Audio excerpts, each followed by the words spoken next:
Well, all right, my friends, let's do this. Welcome to 120 Months. My name is David Parsons, and me and my friend John Lombardo are performing a vital service for humanity. We are bearing witness to the way that 90s music evolved month by month by listening to all of the notable album releases between January 1990 and December 1999. We are in the opening phases of this project, and things are already getting nuts. This episode covers music that came out in February 1990. That includes albums from Primus, The Cramps, Everything But the Girl, Oingo Boingo, Guided by Voices, Midnight Oil, and many others. It's hard to believe how much insane music was coming out during this era, but we are tracking it all for you. Check out our links in the episode description. We've got Spotify playlists so you can listen along, and a Substack page where you can check out all of our 90s music content. We appreciate it. Let's get started. This is 120 Months.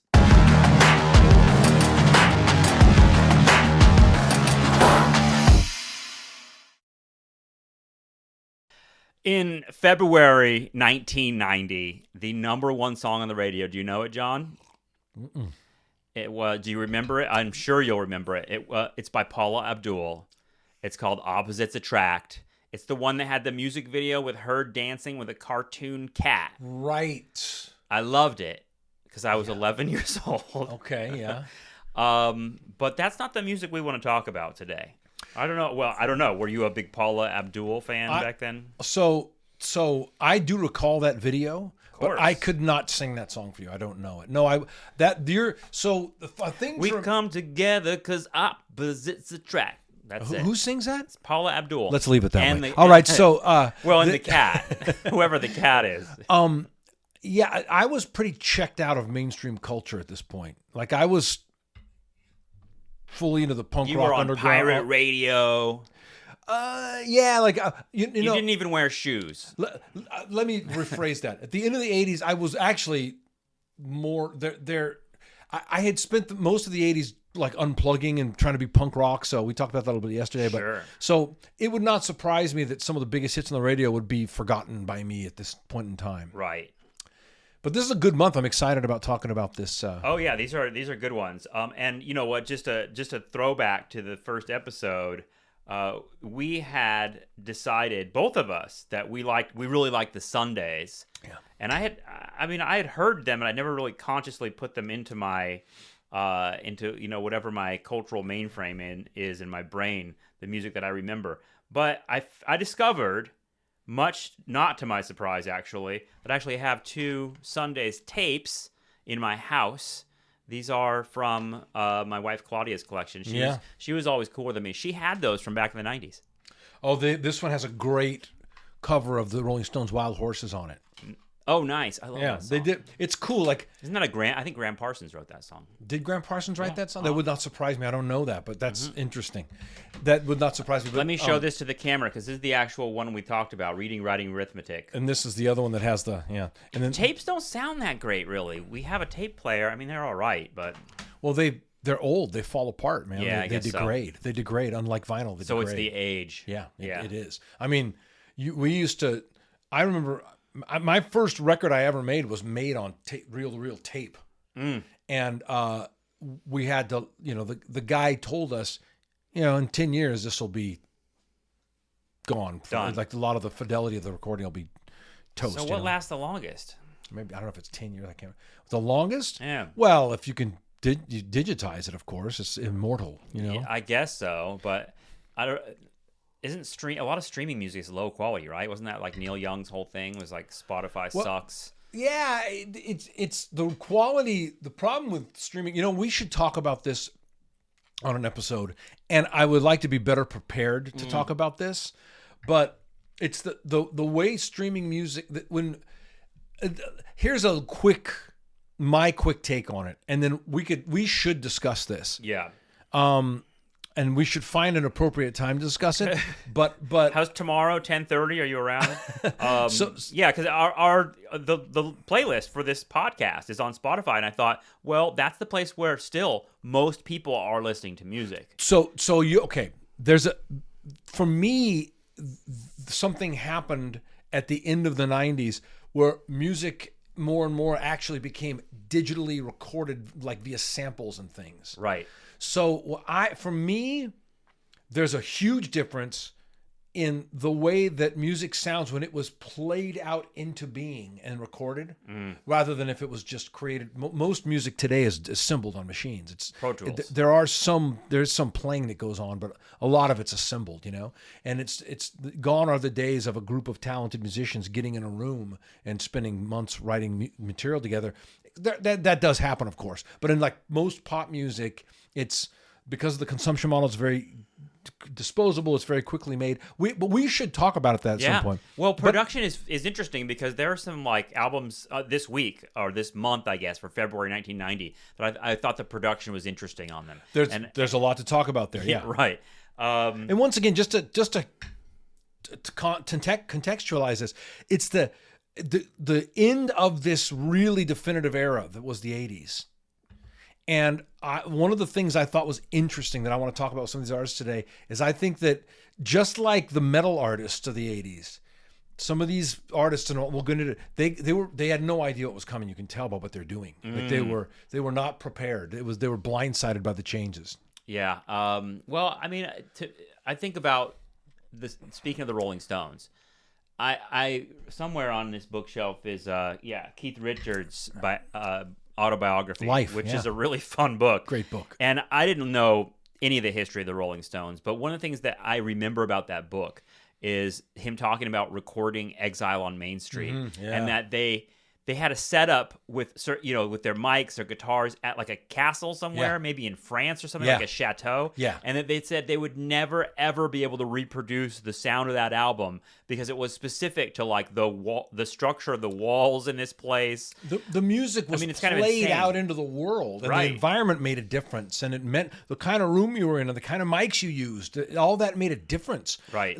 You too did Unforgettable Fire in a castle. Did they really? Yeah, that record in 1985. So there was a type of recording that took place, and that was part of the performance. Yeah. And so I don't know if that's what I think when Neil Young is talking about is that when you digitize music, you compress it. Yeah, that's what he's talking about. And so some of the ambient sound is taken out, it's cleaned up, it loses some of its character, the recording does. Yeah, well, speaking of character, I mean, we didn't really talk about it much in the January episode, but Daniel Johnston, that guy recorded at home on just like shitty tape recorders, and we're going to talk about an artist this week called Guided by Voices. Most of that recording is done on a 4-track. Yeah, lo-fi. Yeah. That sound. Yeah. So let's get into the February 1990 releases and eventually lead up to our respective essential songs of the month.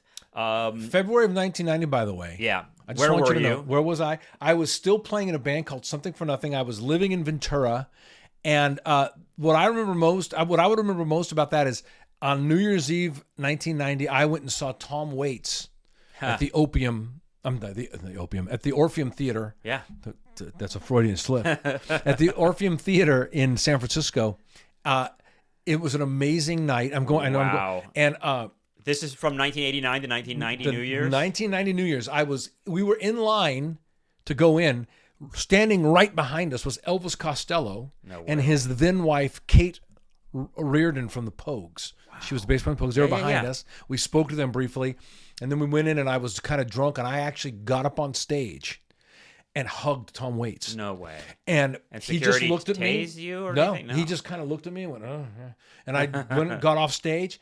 And I'll bet you, if I ever meet Tom Waits again, I'm going to say, do you remember a guy who jumped up on stage? And I bet I'm the only guy who ever did that at a Tom Waits concert.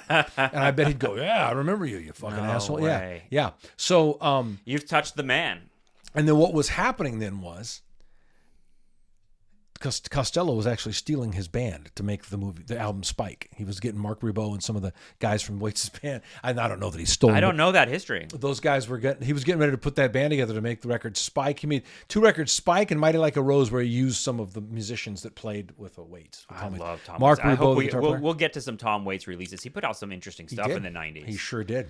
So February 1990, well, I mean, if we're doing the New Year's story, I was, like I said, 11 years old. So that meant I was, partying with everybody, drunk all the time. I was a little kid, and I spent that New Year's at a neighbor's house while my older brothers were sort of watching movies, and I spent the night on a computer because they had a computer and it was a new thing, and they had a little print shop, and I on the program, and I was making posters of puppies. That were sort of meant for my parents to ask them and continue the process of begging them to get me a puppy. So that's what that. So while you're hugging Tom Waits, that's what I'm doing in Ventura, and that tells you a little bit of like how different we were in points of time at that moment. At least, yeah. But so I think what's interesting about this, and I was thinking about this before we started recording, John.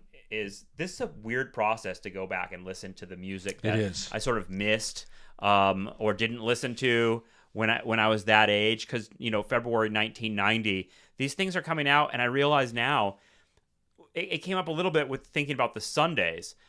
If I'd encountered the Sundays when I was 11, I probably wouldn't have cared about them. Yeah. Wouldn't have understood it. Yeah. Right, but because I'm older now and encountering it now, I'm like, I love it. Whereas encountering things like Primus now or Ween, as an older guy, I'm sort of like, I would have loved that when I was 15. Or the Cramps. Yeah. Like, I would have loved the Cramps when I was 15 years old. But now I listen to it, I'm like, ooh, it's a little harsh. It's a little hard to listen to. I need something softer. Like, I would have thought this was like music for pussies, like the Sundays or Everything But the Girl. I've got a bunch of Everything But the Girl vinyl in there. Love it. But wouldn't have loved it so much when I was 13. It's a good point. When I was in my teen, if the Sundays had come out 3 years earlier, I would have turned my nose up at it. Out of my punk rock, Yeah, this soft British stuff. Yeah, that's right. Yeah.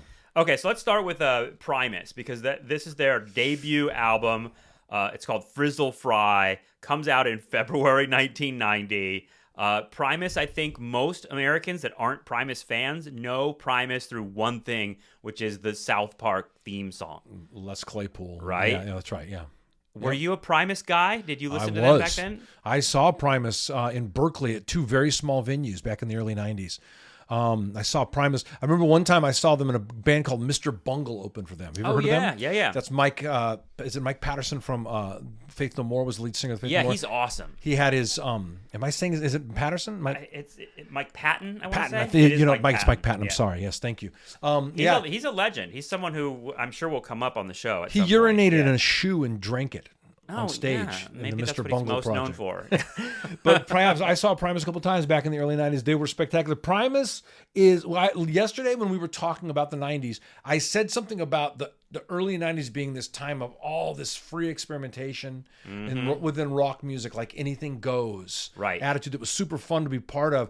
And then the underground becomes homogenized into the Stone Temple Pilots come along and it's big business, all right. Right. Not to pick on them, but like it all started sounding the same, and some of them did it really well. It just became the mainstream, the underground. By the time it got to Creed, I was checking out. I was kind of like, I'm done with this. We'll probably get to Creed, won't we? Unfortunately. Definitely. So this was that time, and Primus is the Rush of the 90s. 3-piece. Prog rock, but catchy, great ideas. They're also funny, like we talked about. Yeah. They're very funny, There's a lyric on this thing where he says, they call me, what is it? They call me Mr. Know-It-All. I am so eloquent. They call me Mr. Know-It-All. I am so eloquent. Perfection is my middle name, and whatever rhymes with eloquent. Boom! They go back into it. It's very funny, clever, and somehow it's catchy, even though it's really atonal and dissonant and very prog rocky. Sounds like Zappa to me, honestly. A lot of it. I think Les Claypool out Zappa, but Zappa was is admired by musicians because of he's quite a virtuoso guitar player. Les is like that on the bass. All three, Larry Lalonde, the guitar player, the drummer, those guys can play. That's when I was listening to it this morning, I was like, these guys are really good. They're so good. They're a tight band, and it's also like Primus's rhythms, the sort of like overall sort of driving, heavy intensity of it. It's staccato. It's very 16th notes.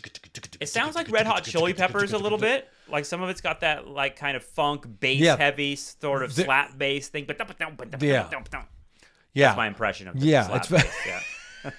Do that again. Yeah. Excellent. Yeah, okay, that's enough of that. Yeah. So, but they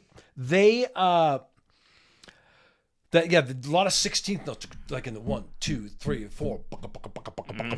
Like a lot of that percussive. It's a frenetic energy. He is a percussive bass player. I remember back then thinking that, and when I was a kid, just going, how does he make his fingers move that fast? And then there's a real, there's that grandiosity of prog rock in their music, like, the Rush and Iron Maiden, who would do these big long epic things. They did some of that. What is prog rock really? I hear progressive that term, rock. Yeah, I hear that. I know what it stands for, but I mean, I feel like I know it when I hear it. But it's sort of like it would be like Yes, I always Topographic think of Oceans and Rush. Like that. It was that sort of what a lot of people would have considered self-indulgent, long-form rock compositions. Yeah, the they're late complicated 70s. and they build on themselves. Yeah. Late 70s. And so that's what I would imagine it would be defined as. These are not 3-minute pop songs that they're writing. Yeah, right. In fact, I don't know if you know this, but not too long ago, Primus went out on the road and did a Farewell to Kings in its entirety, a Rush album from the late 70s called The Farewell to Kings. You know what? I never even made that connection between Primus and Rush. Oh, they're the Rush of the 90s, man. No way. Weird vocals, bass player. Because I think of Rush as like, I don't know, like really like Lord of the Rings type shit, like... Their old stuff, for sure. But so was Led Zeppelin.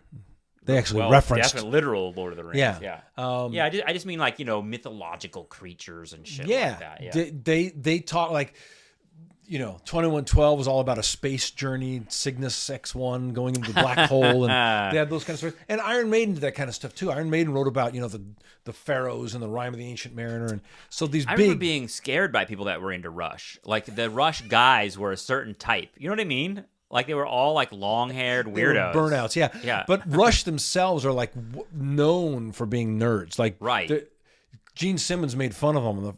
Their first big tour, they were opening for Kiss.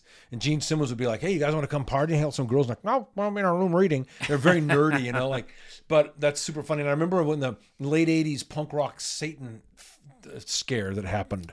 Yeah, the Satanic Panic. Yeah, Satanic Panic. It was said that Rush was an acronym that meant rule under Satan's hand.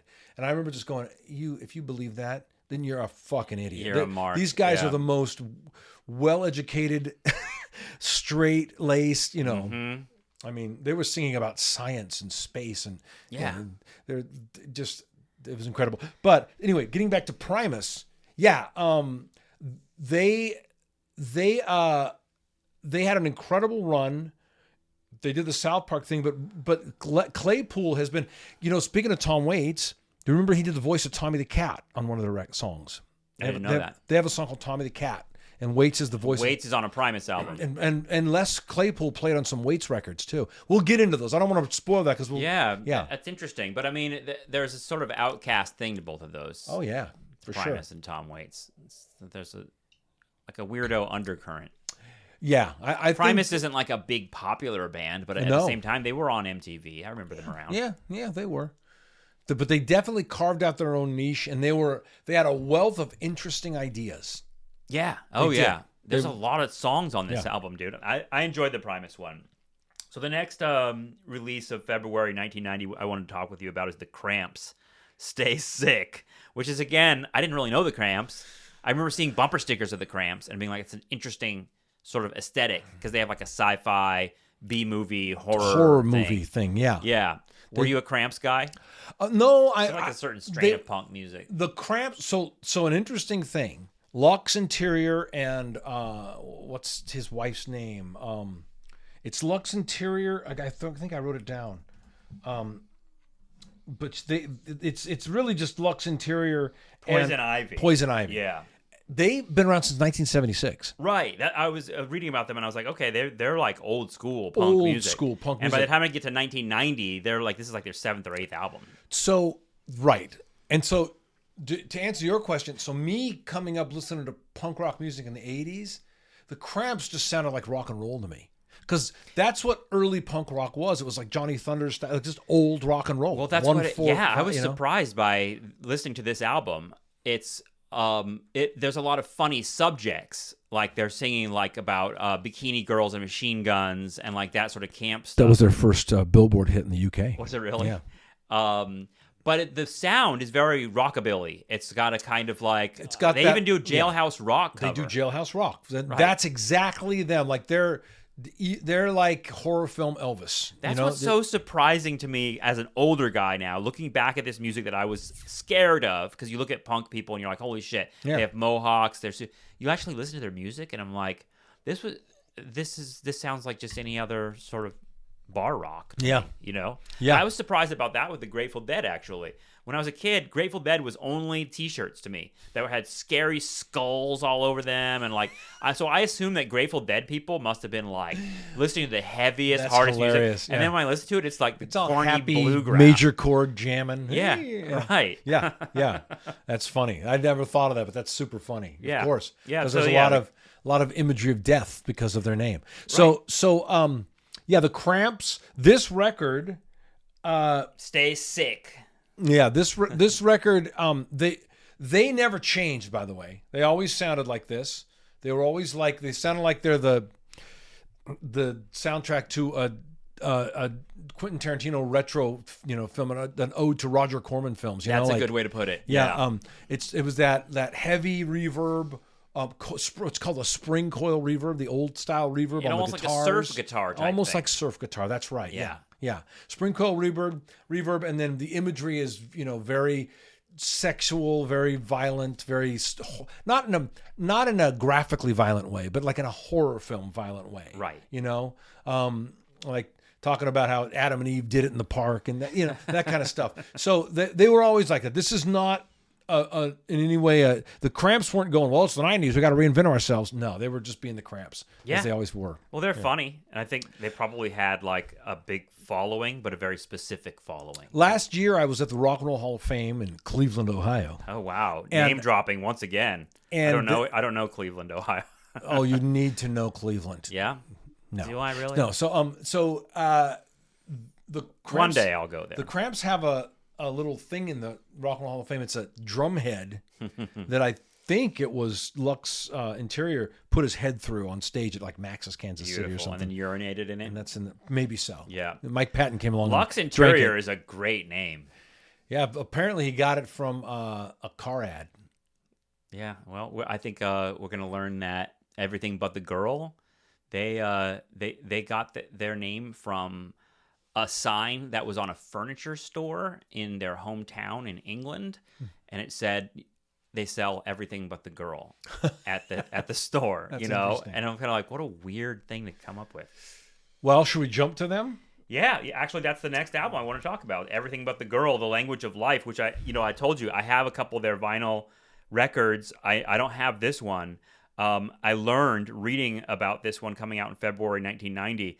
This intersects with a little bit of what you've talked about. This is one of their albums that they came to LA and they got it like mega produced. And it was like sort of their come to LA and get a big studio with a lot of money behind it. Interesting. Okay, so it sounds sort of the same to me. I'm not super familiar with them. Yeah. But in listening to this record, I heard like this is an 80s production. And it's got that totally. It's not 90s at all. It's very 80s. And it's got that soft rock jazz feel that became popular in the 80s, like Sade and Level 42, Simply Red. There was kind of this jazz inflected soft rock music that became really popular, and this music has that feel to me, the saxophone, and it's beautiful. It's very nice. It's very good. They got Latin percussion happening. Stuff again that I wouldn't have listened to when I was young. No, it's very lush production. It's a beautiful recording. She's a lovely singer. It's not music that I still probably would tune it out a little bit if I were listening to it today. The lyrics are kind of generic, but it's beautiful. Yeah, they sort of. I mean, they intersect with the Sundays in terms of like this sort of soft British thing going on. Yeah, this record anyway sounds much more high production, expensively produced, lush pop than the Sundays. The Sundays have that reverb sheen over everything and jangle and the guitars, but it's still 4-piece band. These guys have like percussion and horns and synth, heavy synth and stuff, and it's all accentuated in the production. And it's nice. It's never been my thing, but it was good. Nice. Yeah. It's funny because I'm looking over at Paul McCartney. Again, these Beatles. Are you a Beatles guy at all? I mean, we should just get this out of the way. I'm not. Yeah. Of course, it's not punk to listen to the Beatles. So I will tell you, I've had this conversation with so many of my friends. I've been a musician my whole life. I've played so many gigs with so many great musicians, and they're all Beatles fans, all of them. And I like the Beatles. I get it. I understand how influential they are. I understand how innovative they were. I understand how creative they were. But when it comes down to the songs, a lot of it, and I do blame Paul a little bit for this. Here it comes. It kind of just sounds like a bunch of schoolboys making nice music, and it's kind of, it's a little bit stick up the butt for me. Oh, really? And I like the Stones. They sound like a bunch of fucking pirates that are coming to town, and you should lock your daughters up, and they're scary and dangerous. They sound more rock and roll to you, a little edgier. Beatles are too soft. And they got that, Mick and I've seen them live a few times too, and Mick and Keith have some kind of a chemistry. And we'll talk about this when we get into some bands. They hate each other, I think, in real life. Do they really? Yeah. I don't know about that. Yeah. But they have some kind of thing they created where Mick has like this full-on like cock rock. Yes. Masculine, total testosterone-fueled persona. It's not put on. He's not faking it. That's who he is. And then Keith has like a dangerous thing to him. Yeah. And that appeals to me in their music. That comes through. And to me, the Beatles have none of that. They sound like a bunch of art school students who are like experimenting with the violins. And I like that. That's what's appealing to me about them. I fully concede that that's just a taste thing, and that I would acknowledge that they are fucking geniuses and brilliant. Well, the reason I bring them up, and you don't have to say that. You can hate the Beatles. That's fine. I don't hate the Beatles. I do not hate the Beatles. You're just not but into it. It's not something I ever got really into, and I never listened to. Drilling down to on this show, dude. You want to talk about hate? Wait till we get to Creed. But the Beatles, I do not hate the Beatles. The reason I brought him up is because McCartney and Neil Young, my favorite guy, my North Star, they both talked about the 80s being this new moment with the synthesizers and the drum machines and all that kind of shit. And they technology, and they went into it. They both did a couple like electronic type records. They experimented with it, and both of them talk about that period, which are not periods that people remember as high points in their careers at all. Right. But they both said that was when they had the most fun. They're artists. Because they were able to play. They were able to be free. Yeah. And the other times it was just like play the hits. Yeah. The other eras were just sort of like go into playing your folk rock or the stuff you're known for. Yeah, and they were experimenting, and I like that. And by the way, I want to backpedal and correct myself. I believe that Elvis Costello had already recorded Spike when I saw him. I believe Spike was a very late 80s release, so I don't, people are going to fact check me. Yeah, we can find out right now. Spike by Elvis Costello, because I said that record came out after I saw him in 1990. At the Tom Waits show. It came out February 6th, 1989. Yeah, okay, so that's Spike, right? Yeah. Mighty Like a Rose, when did that come out? We're getting into Elvis discography. We'll probably talk about this record. Yeah, I saw Elvis Costello at some point. I'm not a huge, Elvis Costello falls into the same category for me as maybe the Beatles for you, where I respect it, I love it, I love all the punk Saturday Night Live stuff he did, but I never really put him on. It's not really my jam. Mighty Like a Rose comes out in May of 91. Okay, perfect. So that's I just want to clarify that because people will fact check me, and my memory's not always perfect. I mean, the whole gimmick of this podcast we're doing, John, 120 months, is a sort of like chronologies. Yeah. And try to put things in order, because I feel like 90s music becomes blank for people. It's just like Smells Like Teen Spirit is the 90s, and like that's about it.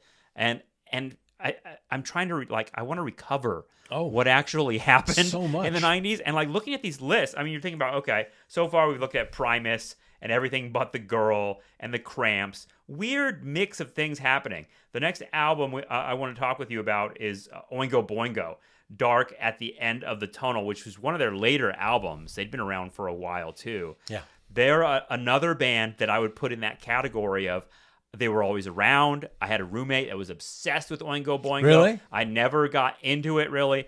I knew Danny Elfman the way a lot of Americans did through soundtracks of like the Batman and Simpsons, yeah. Pee-wee, the Pee-wee movies, and I did his association with Tim Burton. But tell me about Oingo Boingo. Like, my band, Pinching Judy, actually played a couple shows with them. We opened for them in Texas a couple times. And I have a funny story I'll tell you in a second. So I'm with you. I'm not a Boingo guy. And luckily, don't worry. But Danny Elfman did fine without my support. But I didn't ever care for the band. It's way too. So here's, you want to hear my critiques of this? Please. So in the 80s, there's a thing that happens where Bowie becomes pop, Modern Love, China Girl. Like he becomes this dude in the white tuxedo and dyed hair, and it's just another. Bowie's a fucking genius, and he's reinventing himself. He wasn't trying to. He got clean too. Like he stopped drinking. That's right. Mm-hmm. I feel like a bunch of artists tried to revive his darker eras in the late 70s, and I would put like Peter Murphy from Bauhaus, kind of did the Bowie thing, singing like this, you know. And I just got a Bauhaus EP on vinyl, and it has like 3 songs on it, and we put it on, and Claudia was like, "I'm glad you got an EP because it's like you can only take so much Bauhaus at once." I'm just using him as an idea. I think there was a group of artists that would do. I do too. Yeah. But I think Elfman does it the worst. Yeah. He kind of does this like, and I felt like that's just a bad Bowie impersonation. Yeah. And they're super new wave, which, I'm in the early 80s. I'm punk. And they're super new wave with all these crazy synthesizers and upbeat and like kind of, I just didn't ever take them seriously. Right. So I was not a big Boingo fan. I was rolling my eyes at this album a little bit. Like the lyrics, sort of the affect, the performance. This record's terrible. Yeah. And in 1990, they were still using all of the worst cliches of the 80s. The dive bombing whammy bar guitar shit and these silly synthesizers, very programmed drum sounds, and the snare sounds like shit and the lyrics are silly. And there's a song on the record called "Give Up the Ghost," and it sounds like what Power Station and Robert Palmer were doing in like the mid 80s. There's nothing new going on here. And they're one of the bands I'm like, wow, these guys did not see the 90s coming. No. When I heard him singing, "Drink the wine and eat the wafer," I was kind of like, oh, bro. Yeah. You're trying too hard. You should do soundtracks or something. Yeah. No, but the soundtracks are really good, actually. The soundtracks are really good. Yeah, they work well. So Oingo Boingo goes in the trash, everyone.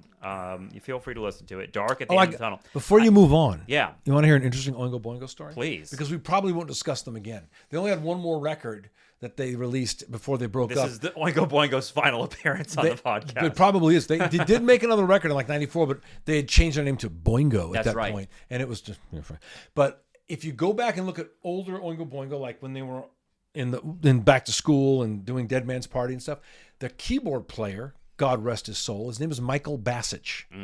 And in about 2008, I started doing this house band in Las Vegas called The Limit. You can look it up on YouTube. There's old videos of us. And we were an all-request rock band that played in the big lounge, the open area of Mandalay Bay. All we did was requests. And the guys in my band are some of the greatest musicians in the world. The guitar player is right now on tour in Europe playing guitar for Gene Simmons. I don't even know how you do a band like that when people are yelling random songs. Well, they're like, we could talk about that. A stock of songs, obviously. But people would come and jam with us. Like Flavor Flav got up, and the Kid Rock, the guys from No Doubt, some of the guys from Maroon 5, they'd get up and jam with us in the lounge. Super cool. And so in that time, I'm doing all these things, and one of the bands that that branched off from that, the keyboard player was Michael Bassich, the former keyboard player from Oingo Boingo. A lot of, at that time, in the early 2000s, a lot of musicians who had been in popular bands sort of migrated to Vegas because you could still make a living there as a musician, every night. And so I ended up in a band with Michael, and he was a brilliant musician. We really didn't get along. I found him very hard to get along with. He's passed away. So I'm going now.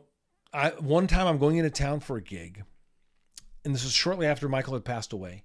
And I'm going to couch surf. A lot of times if I'm in town for a gig, I live in California, I'm going to Vegas, I'll just spend the night at somebody's house. So I'm spending the night at my friend's house. I will not name him because of what he did. He, unbeknownst to me, had been involved in putting Michael Bassich's affairs in order, and had, among other things, the mortal remains of Michael Bassich in a box. Wow. And the Oingo Boingo keyboardist. When I woke up in his guest room in the morning, he had put that box next to me, and I had slept that night with Michael Bassich, his mortal remains next to me. Oh my God. And he thought that was hilarious. Yeah, I wonder if you had like Oingo Boingo-ish dreams that night. You know what? I don't remember having any dreams, but so disturbing. You'd need to know Michael Bassich for me to be able to make a joke. I don't want to speak ill of the dead. He was a brilliant musician. Yeah. I played a lot of shows with him, and he was, Well, Oingo Boingo's pretty respected, I feel like, as much as we're shitting on this record. Oh, yeah. They're all great players. Yeah, people love them. Yeah, and obviously Danny Elfman is an accomplished composer and has a whole thing he's doing. I just never bought him as... he always seemed like a contrived pop star to me. Yeah. Like even in the I videos, always thought they were British, but they're an American band. Oh no, they're American. But he, like in his videos, he would do like the crazy face and stuff. Like, it never was my thing. Yeah, I get it. Okay, next is Guided by Voices. This album is called Same Place the Fly Got Smashed. I did not realize. So I think I saw Guided by Voices play like a little show. They used to do these free shows at Amoeba Records in Hollywood, where you could like just hang out at the record store and like all of a sudden the band would be up on stage. Oh yeah. One time this happened to us, that my friend and I were just looking at records one Friday night, and the Flaming Lips just got up on stage and played all their Yoshimi shit. Are you fucking And kidding me? I didn't even really know the Flaming Lips that well. I think I'd maybe listened to Soft Bulletin, but like we were like, oh, I guess we'll stay.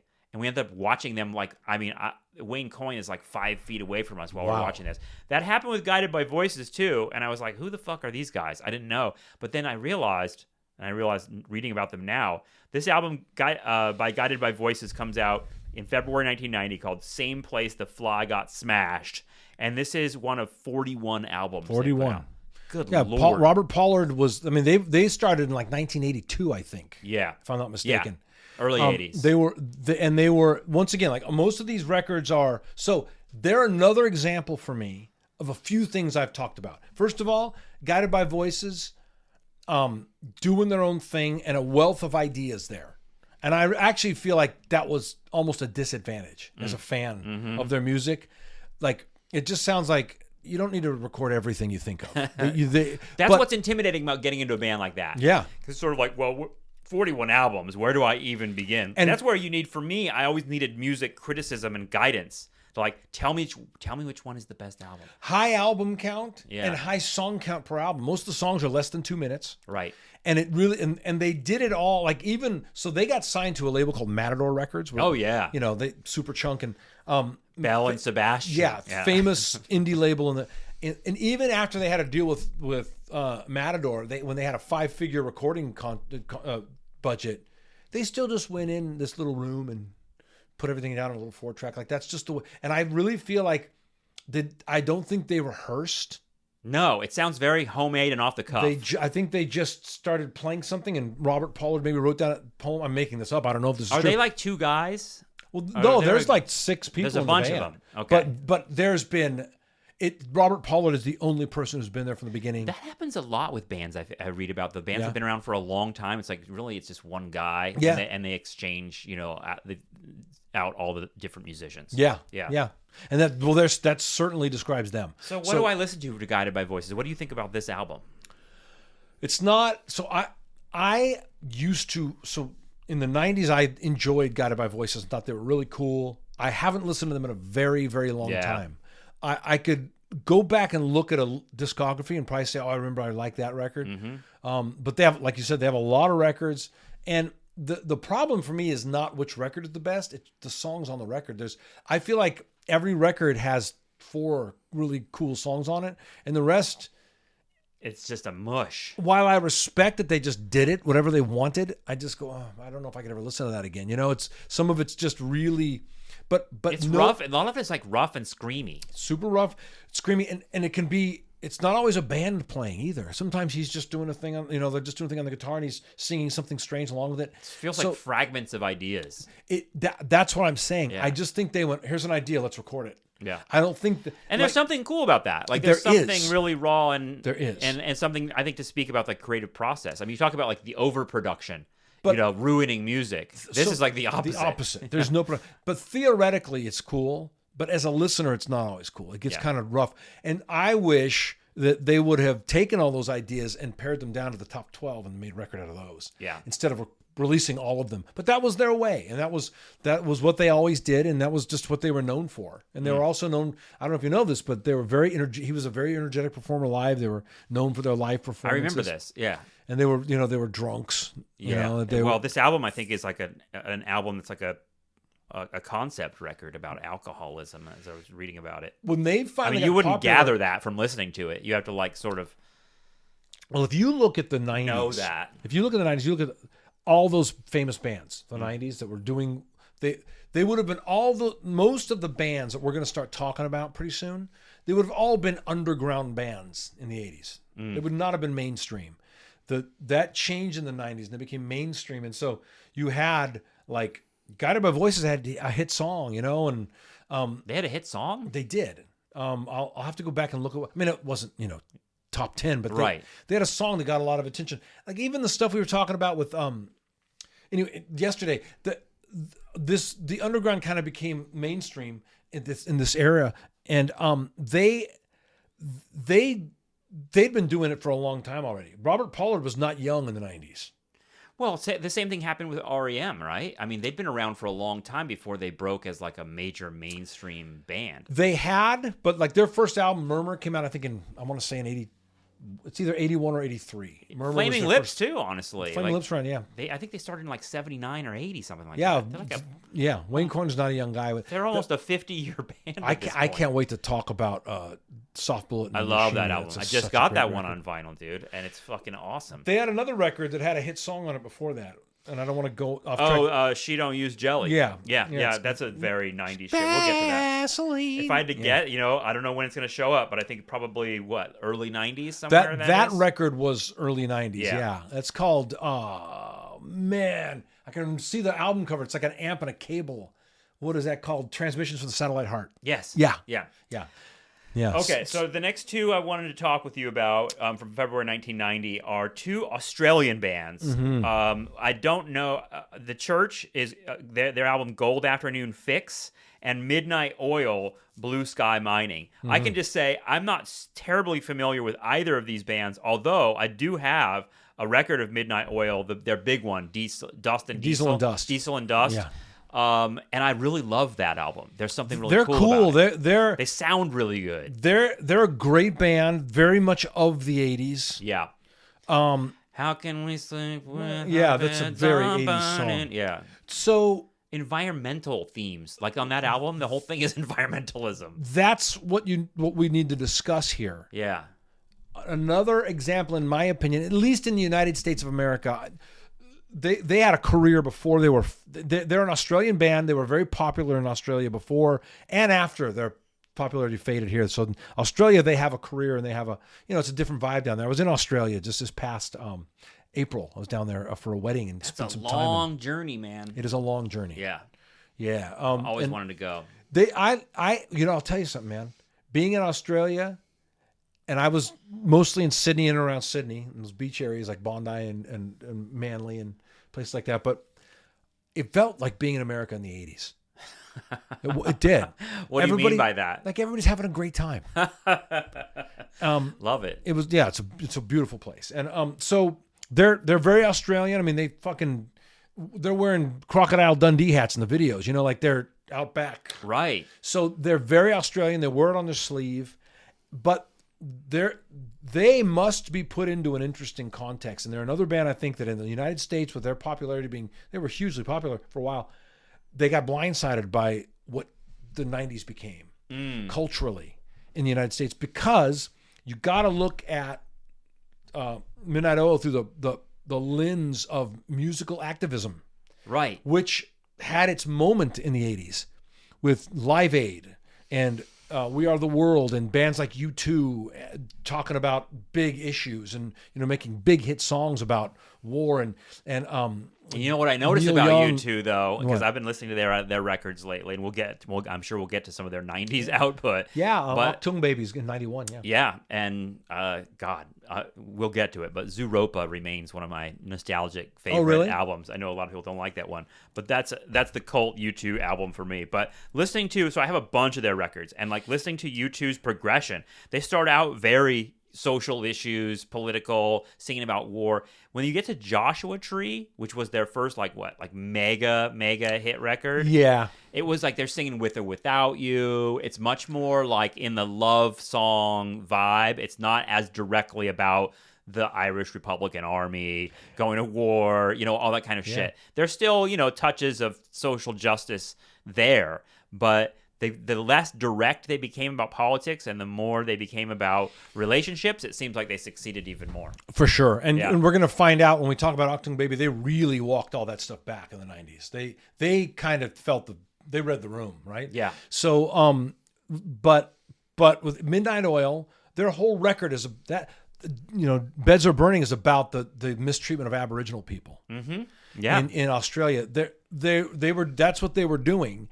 And that kind of caught fire for them. Peter Garrett, is it Peter Garrett, their singer? I think so. Yeah. He was actually he ran for Senate.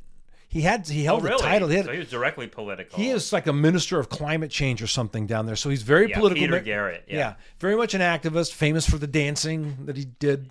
Really well. This album, Blue Sky Mining, which is their February 1990 album, is the title track, Blue Sky Mine, is literally about like an environmental accident, an asbestos a mine that accident. destroyed a community. Yeah, of course. Crazy. So that they were still just doing that at this time. They're just being who they are. And I just think this is not to fault Midnight Oil. This is to fault American culture. Yeah. All of a sudden it wasn't cool to care anymore. Right. It just wasn't. Well, yeah, I mean, it became like cringy. And we talked about that with Phil Collins, actually.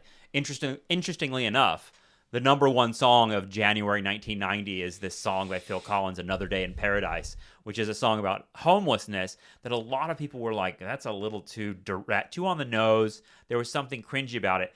That being said, it was number one, and it's a song that, honestly, I hear it in my head, and I don't think about homelessness. I just think of Phil Collins. Well, yeah, but so the charts do not necessarily reflect what's going on in the cultural zeitgeist. Yeah, I think that's going to be machine very true in the 90s. At that point, the machine is still going to pump out Phil Collins songs to every outlet, and it's going to get played on the radio. Right. But were people going, yeah, or kind of going, oh, it's Phil Collins again? And I feel like people were growing weary of, there's a great episode of The Simpsons, and Sting was actually on it. About we're sending our love down the well. Did you see that one where Bart pretends he's a little kid stuck in a well to get out of doing something, and it gets all this attention, and Sting comes in and writes a song, and all these artists are singing, we're sending our love down the well. Once again, The Simpsons is really the sharp end of the sword for lambasting American culture and how shallow it is. And I'm not saying that just that episode did that, but all of a sudden it just it was like, oh, shut up, you're just a fucking rock and roll singer. Well, We Are the World is kind of shitty. Yeah. Watching it now, I mean, they became memes now online of especially Bob Dylan singing in that, because he looks like he's high out of his mind and he's just sort of like mouthing the words, not really singing. Did you see the I know we're not talking about the 80s, but did you see the documentary on that? No. I remember the video, and watch that's it. There's a documentary on it. It's incredible. What's funny is it makes me remember 90s memory. When the first Gulf War happened, they did, celebrities got together and sang a song for the troops, and it was called Voices That Care. And it was so bad. It was like, all the big celebrities at the time, like big singers, and they did like sort of a "We Are the World" for the troops. And I think it's one of those cringe memories of the 90s. Yeah. Yeah, I think that the cultural zeitgeist turned on itself at that moment. It became like I said, it was played out. It was uncool to care. Well, the last album I wanted to bring up is maybe jumping ahead, but the Highwaymen, they have the Highwaymen is for those that don't know, the Highwaymen 2 album, their second album, came out in February 1990. They are a country supergroup, but they're a country supergroup of specific country guys, the outlaw country guys. So it's Johnny Cash, Willie Nelson, Chris Christopherson, and Waylon Jennings. All of them are dead now except for Willie Nelson, which is incredible, and he's still performing. I think you can see him at the Sphere next week. You probably can. And by the way, Waylon Jennings in the "We Are the World" documentary, right? He's the only one who walks out. No shit. Because he can't get any fucking blow. No he shit. He splits, yeah. God, that makes me love him even more, honestly. Yeah. But yeah, there's a song, and I don't know how much of the Highwaymen album you listened to. I listened to a few songs on there, but there's one called "Songs That Make a Difference." It's literally the name of the song is "Songs That Make a Difference," and it's Johnny Cash and Willie Nelson and Chris Christopherson and Waylon Jennings sort of singing this song reflecting on, remember the 60s when we sang with Joni Mitchell and Bob Dylan and we tried to change the world and we could do it again. But I have to say, I was cringing listening to it a little bit because the production on that album is kind of bad. There's like canned drums. It's very slick. Yeah. I was surprised, actually. Right. It doesn't sound very outlaw country. No. And it's the second album. Right. And the first one's way better. But it's a good point that the reason that group existed was there was this whole sort of sheeny pop Nashville thing happening that they didn't want to be part of. Yes. They wanted to be able to do their own thing and be what they'd always been. And then that second album does feel like one of those sheeny Nashville projects. Ironically enough. Yeah. Well, I don't know how much we'll talk about country music on this show because I think both you and I are sort of rock-oriented guys. But like country in the 90s had a moment, and it was a moment that was hugely popular. I don't know if you remember line dancing and Garth Brooks, and there were people here in Ventura who were super into country music and stuff I like had that. A girlfriend, I'll never forget, and I don't remember what year this was, but it was probably right around 1990, who I remember her saying, "Will you come line dancing at the Bandar with me?" When I was the like, "What the Bandar. fuck is line dancing?" Yeah. First of all, no. Second of all, what is line dancing? Yeah. If it has dancing in it in 1990, I'm not doing it. So I think Johnny Cash was part owner or appeared a lot at the Bandar because he was an Ojai guy. Yeah. Yeah, that's right. He was an Ojai guy. So the Bandar, for people that aren't around from Ventura, California, it's now, I think there's an apartment building there. They tore it all down. Yeah, it's gone. But it was a real boot-scooting, honky-tonk It sure country was, place. Yeah. Okay, so we should get to our essential songs. Have you chosen a song, John? I did choose a song. An essential song? This one was pretty easy for me. Okay, do you want to go first? Sure. I wonder if ever we'll choose the same song. Well, I hope we do. Yeah. But we came close yesterday. Yes. And I like that we're going. I want to go first because this is right in to what we just got done talking about. There were songs that mattered being recorded and released in the 90s, but they were not so on the nose. They were subtle. Mm-hmm. And I did not know we were going to end up on this point when I picked this song, but the song I'm going to choose is "Too Many Puppies" by Primus. Well, you'll be surprised, maybe not surprised. That's the song I chose too. No, yeah. Really? Yes, and I want to hear why you think that. Well, because it was, listening to this whole list this week, that one stuck out for reasons for me. I want to hear what your reasons are. Well, just the okay. So first of all, it's a great fucking song. That groove is so fucking heavy. Yeah. Yep. I was in my kitchen going like this, and I haven't listened to that song in 10 years. Just so I've never heard it before. But it occurred to me, like kind of what we're talking about, how Les Claypool at "Too Many Puppies" are brought to heel. Too many puppies are trained to kill. He's talking about young people being drafted into wars, right? But he's doing it in a way that is metaphorical and funny and like it's weird and kind of like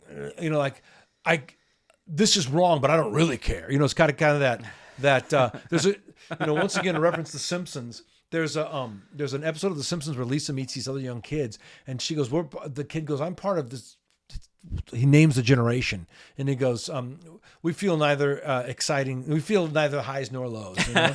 And she goes, what's that like? And he goes, nah.